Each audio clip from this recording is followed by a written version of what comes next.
Final 3 residents at City View Apartments moved out today. They're finding their new start with help from an Omaha nonprofit.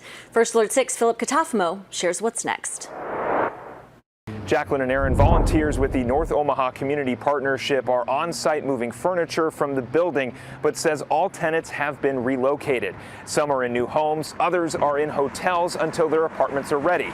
It marks the end of a long saga for many who lived inside this troubled apartment complex. North Omaha Community Partnership and their partners have been relocating residents for more than 2 months.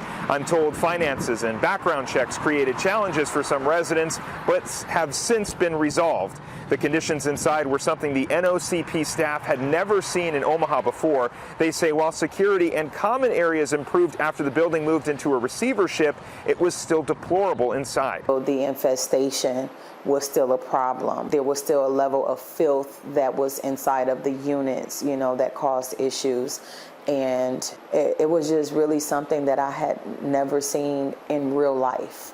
On the movies, maybe a documentary, maybe something like that, but just in real life, I had not seen before then. Meese says the whole ordeal shines a spotlight on the lack of housing options in the city. She says there are units available, but the rent is not affordable. Today, Mayor John Ewing presented a plan to tackle this crisis, which she is optimistic about.